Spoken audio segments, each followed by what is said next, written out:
When God is silent, it doesn't mean He's ignoring you. It means He's building something inside you that noise would destroy.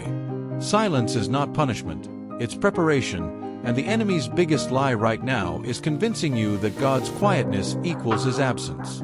Psalm 46 verse 10 commands you to be still and know He is God, because real knowing doesn't happen in the noise. It happens when you stand in the silence and refuse to move. Right now, you're not being abandoned, you're being anchored. Just like Joseph spent years in a prison before he touched a palace, Genesis 41, you are being positioned in the dark for a promotion that exposure would kill too early. When God is quiet, He is secretly revealing what's in your heart, just as Deuteronomy 8 verse 2 says. He led His people through the wilderness to humble them and test them. You think you're waiting on God, but God is often waiting on you, to let go of timelines, idols, pride, and that desperate need to control. His silence prunes, just like John 15 verse 2 declares, cutting off branches that bear fruit only in the spotlight but rot underneath. And here's the secret. In seasons of silence, Satan gets louder. He sends doubt, fear, impatience, because he knows if you stand still long enough, the breakthrough would crush his plans against you. Eve didn't fall because God left. She fell because she entertained a question instead of trusting the Word, Genesis 3 verse 1. Silence is a battlefield, and you win by remembering what God already said, not demanding something new. Right now, heaven is not ignoring you, it's strengthening you, preparing you to walk by faith, not by sight, 2 Corinthians 5 verse 7. Anyone can believe when doors swing wide open, but real warriors worship when nothing moves, nothing changes, nothing answers. Every second of stillness is forging endurance inside you, building spiritual muscle you'll need when the real weight of your calling drops.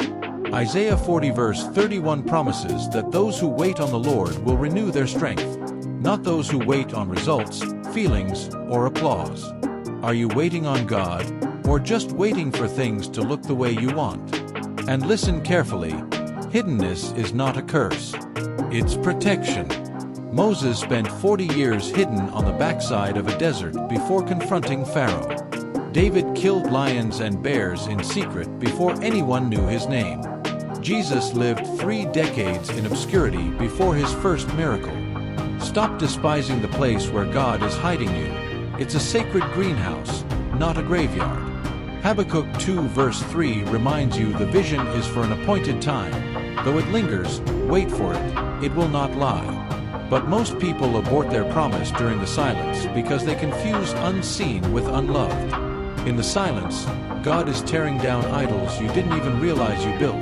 Your own timeline, your own sense of control, your reputation, even the feeling of being needed. Hebrews 12 verse 26 says His voice shakes the earth, but sometimes it strips away every lesser voice until only His remains. If you're begging for a sign, for a word, for an answer, what if the silence is the answer? What if the absence of noise is the loudest proof that heaven is working behind the scenes in ways you would ruin if you saw too soon? Right now, you're being trained to fight not with sight, not with feelings, but with faith, because feelings are terrible leaders, and sight is easily manipulated. Romans 8 verse 28 promises that God works all things together for the good of those who love Him. All things includes silent seasons. It includes nights when prayers feel unanswered. It includes mornings when worship feels like a war against your own mind. And right now, what God is building in you is bigger than the breakthrough you're asking for. He's forging character that can carry the blessing without collapsing under it. Maybe you're crying in secret. Maybe you're doubting your calling. Maybe you're wondering if you missed it. You didn't. Silent seasons aren't wasted seasons. They're the womb where destiny grows unseen. Psalm 56 verse 8 says God collects your tears in a bottle. None of your cries are lost in the silence. They're being stored as evidence for a harvest that hell can't stop. But here's a hard truth. Not all waiting is holy. If you're waiting while complaining, doubting, comparing, or resenting, you're not truly waiting on God, you're resenting God. True waiting is active. It's worshiping when you don't feel like it, obeying when you don't understand, believing when nothing around you makes sense. It's shouting over your own silence, choosing to declare God's faithfulness even when your soul feels dry. Ephesians 6 verse 13 warns that when the day of evil comes, you must stand. Not run, not retreat. Stand. And sometimes standing is the most spiritual thing you can do, planting your feet when everything inside screams to run. Right now, you're closer than you think. The fact that the warfare has intensified is proof you're a threat. Satan doesn't attack people going nowhere. He attacks those carrying something precious. And maybe God's silence isn't just about you, it's about someone else. Your endurance, your obedience, your stubborn worship in the dark is setting up a breakthrough not just for your life, but for lives attached to your obedience.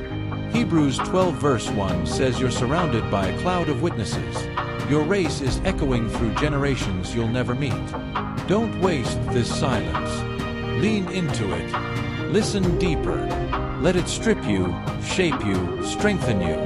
Because when God finally speaks, when He finally moves, when He finally breaks the silence, it will be suddenly, powerfully, and undeniably. And you'll realize every second of unseen faithfulness was preparing you for doors no man can shut. Revelation 3 verse 8.